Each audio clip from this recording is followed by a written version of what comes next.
Harper Audio presents Matthew Espinosa, More Than Me, by Matthew Espinosa. This is the author. Hey, it's Matthew. I've got a lot to share, much more than I could ever put in a 6-second Vine, an Instagram caption, a quick YouTube video, or a tweet of 140 characters or less. And none of the above tells you much about who I really am as a person. What you've gotten up until now was just scratching the surface. So, faced with the question, what's the best way to give my fans a real, deep, intimate picture of myself? A book seemed like a good choice.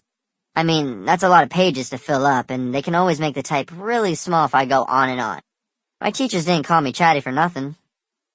Truth is, there's a broad spectrum of who I am, who I'm not, what gets me going as a human being, what I like, what I don't like, and what makes this a joyful life to live. I have visions, goals, and dreams, and I've done a lot of growing up over the past few years. It's kind of crazy when I think about it, how far I've come in such a short amount of time. How? Why? I couldn't tell you 100%. I'm blessed, that's for sure. Looking over my life in this way helps me appreciate it even more. I get to take a step back and really be grateful to the people who got me here. Without God, my family, friends, teachers, coaches, mentors, and fans, I'd be nowhere. So, shout out to y'all. Thanks to you, I'm in LA following my passion and my purpose, with an incredible support group behind me. And I want to put that back out there to everyone listening to this. I believe in you too, and I know that we can be legendary together. I love it when someone tells me, hey, you gave me confidence. You taught me to be myself. If there's one thing I hope you take away from my story, it's this. Every person has a voice, and every life has a purpose. Personally, I want to be a motivator, a communicator, an influencer, someone who projects positivity to my peers in the world. I will keep working for you. Your love and support don't go unnoticed, because I believe it's my purpose and duty to do so. And if I make you smile or laugh in the process, well, that's even cooler. Enjoy, and love you. Matthew Espinosa. 1. Flashback. Let's start at the beginning. When I came along, my sister Kristen was 9, and my brothers Ryan and Dylan were 7 and 2. Yep, I'm the baby of the family, and they never let me forget it. My parents will tell you that, from day one, I was a happy little dude. Somewhat adventurous, sure, but never jumping off the walls or acting crazy like a lot of the other boys. My mom insists I didn't give her a hard time, and thanks me for it. If she put me in a timeout, I'd just go and stand in the corner by the stairwell. Dylan would try to argue his way out of it, but I knew better. I knew by the time he was done arguing and just beginning his timeout, I'd be out of mine and already back outside playing. You did the crime, do the time.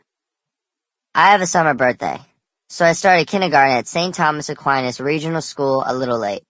I was 6 and the class clown who cracked the other kids up. When my mom would ask the teachers at parent-teacher conferences, how's Matthew doing?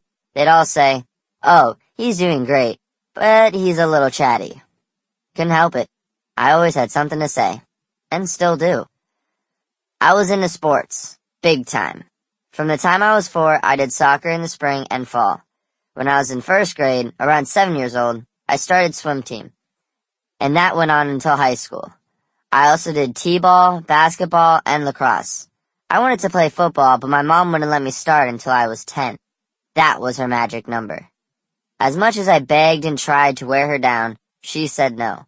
So I played other sports and waited for the day I turned double digits, and, when I did, Mom caved.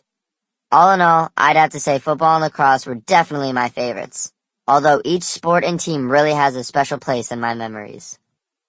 Despite all the sporty stuff, I guess it was pretty clear from the start that I would grow up to do something creative. I believe I got all my comedic personality and the ability to speak so well from my dad. I loved to make my family laugh, pretending to be different characters. My favorite was this little old man with a cane. I'd play him hitting on my mom and my sister. My whole family would be in tears cracking up. Jim Carrey was my favorite actor on the planet, and I wanted to grow up and be him. Starting in 4th grade, whenever we were given a group project in school, other kids would want to do a diorama, poster, or a book report. Me, I would always be the one to say, can we do a video? I also did a lot of stuff with photos. I love to make montages with music. I remember starting in 4th grade doing lip-syncing videos with Dylan. In middle school, I did acting and theater, and honestly, that's where I wanted to be one. Sample complete. Ready to continue?